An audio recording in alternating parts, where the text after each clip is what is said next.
우리 애 인생이 걸렸어요, 변호사님. 그 여자애가 먼저 조롱했다고요. 네, 한번 볼게요.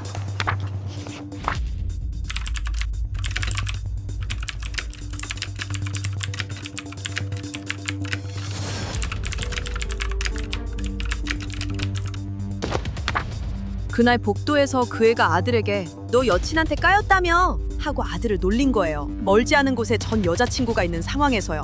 평소에도 시비 걸고 놀리던 앤데 그 순간만큼은 전 여자친구 앞이라 그랬는지 너무 수치스러웠던 모양이에요. 결국 순간적으로 몸이 먼저 나간 거죠. 제발 그만하라는 뜻으로 툭 찼던 게 발길질이 됐다고 해요. 네, 어머님 말씀 주신 상황은 제가 잘 이해했고요. 크게 세 가지 문제점을 짚고 넘어가야 할 것 같습니다. 우선 우리 아이가 한 행동은 신체적 폭력 행위이기 때문에 입증이 상대적으로 수월한데, 상대 학생이 한 행동은 이제 언어적인 조롱이잖아요. 그래서 이걸 입증할 수 있는지가 중요할 것 같고요. 상대 아이가 이제 상해 진단서까지 제출하셨다고 말씀 주셨는데요. 학교에서는 자체 해결을 하기 위해서는 상해 진단서가 제출되면 안 되기 때문에 학교 폭력 대체 심의위원회가 열릴 수밖에 없는 상황이에요. 마지막으로 우리 아이 열심히 공부했던 친구인 것 같아요. 특목고까지 준비를 한다고 했는데, 만약에 이 사안이 학폭위 위원들이 좀 심각하게 보는 경우에는 사후 이상의 조치가 나올 수도 있어요. 그렇게 되는 경우는 생활기록부에 기재가 될 수 있기 때문에 우리가 3호 이하의 조치 결정을 받는 걸 목표로 사건을 진행해야 할 것 같습니다. 아이가 이유 없이 그런 게 아니잖아요. 여학생이 이전부터 자꾸 놀리고 그날도 먼저 조롱한 건데 이 부분에 대해 참작은 안 될까요? 어머님, 일단은 학폭위에서도 그 두 학생 간의 관계나 그 전에 있었던 일들도 같이 고려를 해요. 그래서 그 이전부터 그 여학생이 이제 우리 남학생을 욕하고 놀리고 조롱했던 사정들을 설명할 수 있고, 또 중요한 게 그 행위 당시에 전 여자친구와 헤어져서 우울한 상황인데 그거 가지고 이제 놀린 거잖아요. 게다가 심지어 그 전 여자친구 옆에 지나가고 있었고, 이런 상황들을 충분히 소명을 한다면 굉장히 우발적인 일이었다, 계획적이고 고의적인 폭행이 아니었다는 점을 좀 입증을 할 수 있을 것 같고, 그러면 충분히 참작받을 수 있다고 생각합니다. 만약 저희 쪽에서도 정신적 피해로 마폭을 한다면요? 막폭은 사실 제가 언제나 제안드리지는 않아요. 자, 우리 학생이 놀림을 받았고 순간적으로 욱해서 이제 폭력행위를 하게 된 거잖아요. 그 여학생이 놀렸다는 거를 입증할 수 있을지가 좀 중요할 것 같아요. 그리고 그걸 학폭으로까지 볼 수 있을지, 당시에 그 목격한 학생들이 좀 있을까요? 학교 복도라고 하셨는데. 있었던 것 같아요.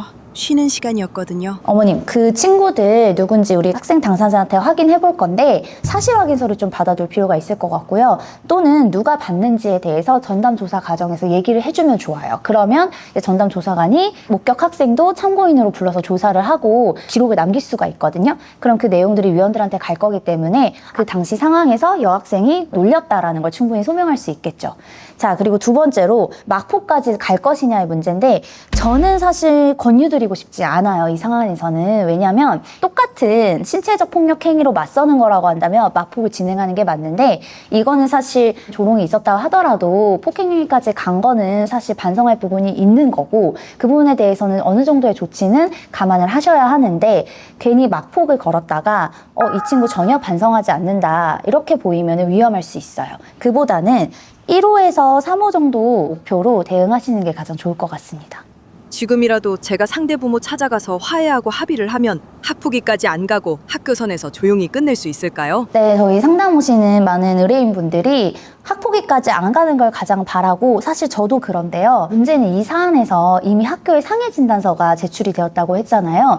학교장 자체 해결로 할 수 있는 요건이 4가지가 있어요. 첫 번째는 보복적인 행위가 아니어야 돼요. 예를 들어서 상대 학생이 신고했다, 뭐 이런 이유로 보복성으로 폭행을 했다 하면 해당성이 없는 거고요. 재산상 피해가 발생하면 안 돼요. 그리고 지속적인 학교폭력이면 안 돼요. 우리 친구 사안은 이 3가지 사안에는 해당되지 않는데 마지막 요건이 문제가 될 수 있어요. 2주 이상의 진단서가 제출되면 자체 해결이 불가합니다. 그래서 이거를 사실 처리하기가 어렵기 때문에 학교폭력 대치 심의위원회는 열릴 거다라고 가정하시고 대응을 하셔야 될 것 같습니다. 물론 그 사이에 화해를 하면 많이 반영은 될 거예요, 조치 결정에. 그렇지만 화해를 했다고 해서, 그리고 상대 학생이 저 학폭이 여는 거 원치 않아요 라고 한다고 해서 자체 해결이 되긴 좀 어려운 사안으로 보입니다. 그럼 학폭위로 갔을 때 예상되는 조치 수위는 어느 정도려나요? 특목고 입시에도 직접적인 영향을 받게 되는 건가요? 제가 범주로 말씀드릴 수 있을 것 같아요. 이 사안은 3호 정도의 조치도 나올 수 있지만 잘못하다가는 4호 이상의 조치까지도 가능할 수 있는 사안이에요. 학폭위에서는 조치 결정을 판단할 때 3가지 중요한 근거 기준을 삼는데요. 이 행위가 얼마나 심각성이 있는지, 얼마나 고의적인지, 얼마나 지속성이 있는지를 볼 거예요. 이 사안 같은 경우 지속성이 있다고 보기는 어려울 거예요. 그래서 우발적인 일회성에 그친 행위다라는 점을 이제 충분히 설명해서 지속성은 없음을 받을 수 있을 것 같고요. 이제 문제는 심각성과 고의성인데 정강이를 의도하고 세게 걷어찼다. 그래서 2주 이상의 상해 진단까지 받을 정도로 힘들어하고 있다. 이런 식으로 이제 비춰지게 되면 심각성과 고의성이 올라가겠죠. 그래서 우리는 그 부분에 있어서 최대한 방어를 해서 낮춰야 돼요. 예를 들어서 실수로 폭행한 거지만 굉장히 반성하고 있고 이 친구를 괴롭히려고 이 친구가 싫어서 한 행동은 아니었고 단지 그 순간에 이 친구가 그렇게 놀리니까 너무 부끄럽고 수치스러워서 우발적으로 한 행위였다. 이런 걸 이제 강조를 하게 되면 충분히 3호 조치도 가능할 걸로 보입니다. 그리고 이제 어머님 가장 걱정되시는 부분이 우리 아이 특목고 가야 하는데 과연 이 사안 때문에 못 가게 될 것인지 우려가 되시는 부분일 거예요. 학교폭력 조치 결정은 1호에서 3호까지는 한 차례 정도 생활기록부에 유예가 될 수 있어요. 어머니 우리 아이 이전에 조치 결정 받은 적 있을까요? 아니요. 없어요? 네, 그러면 이번이 받으면 처음이잖아요. 그러면 한 차례는 유예될 수 있다는 거예요. 특목고 입시를 가는 데 있어서 문제가 될 리가 없겠죠. 근데 만약에 대응을 잘못해서 4호 이상의 조치가 나왔다 하면은 2년간 기재가 될 수 있어요. 졸업하고 나서부터. 그러면 이번 특목고 입시에 직접적인 영향을 끼칠 수 있는 거죠. 그래서 우리는 최대한 1호에서 3호가 나올 수 있도록 대응을 하면 좋을 것 같습니다. 그럼 학폭위 때 특별히 신경 쓰거나 조심해야 할 점은요? 어머님 학교폭력 대책심의위원회 변호사와 함께 동행을 하게 되겠지만 위원들은 학생한테 많은 질문을 할 거예요. 근데 지금 이 사안이 우리가 잘못한 게 아예 없다 부인하는 사안은 아니고 우리가 잘못은 했지만 이런저런 사정이 있으니 참작해달라 심각성이나 고의성이 낮음을 주장하는 사안이잖아요. 그러다 보면 학생이 하는 말 한마디 한마디가 위원들한테 변명으로 들릴 여지도 있어요.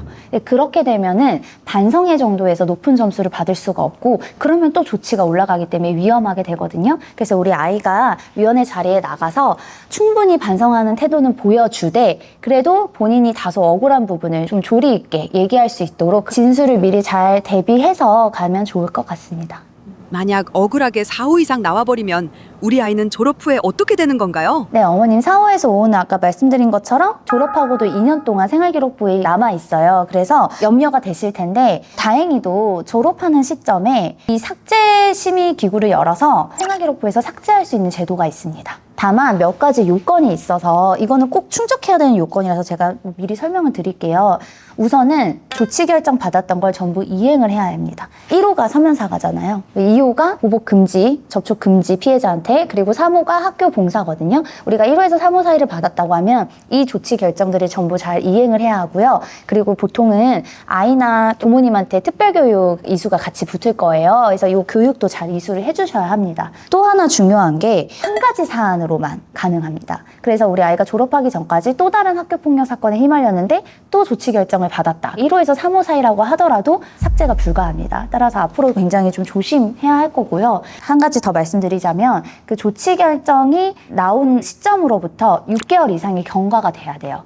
우리가 그 삭제 심의를 할 수 있는 시기가 졸업하는 2월 말이거든요. 그래서 그 이전에 6개월 전에 있었던 조치 결정에 대해서만 삭제가 가능하다. 이렇게 알고 계시면 되는데 다행히 우리 아이가 아직 중학교 2학년이기 때문에 이번에 조치 결정을 받는다고 해도 충분히 삭제 심의는 해볼 수 있는 그런 조건이 될 것 같습니다. 감사합니다, 변호사님. 덕분에 안심이 좀 되네요. 처음에 신고 사안 듣고 많이 놀라셨을 것 같아요. 특히나 아이가 원래 공부도 잘하고 이전까지 학교폭력에 연루된 적이 없는 아이잖아요. 그래서 굉장히 우려가 많으셨을 것 같은데 다행히 제가 봤을 때 우리가 잘 상황에 대해서 설명을 하고 또 반성의 의지나 이런 것들을 보이면 학교폭력 대책심의위원회 위원들도 충분히 3호 이하의 조치를 고려해볼 만한 상황일 것 같아요. 그래서 제가 잘 대응해드릴 테니까 너무 염려하지 마시고 다음에 학생이랑 같이 한번 오시면 좋을 것 같습니다.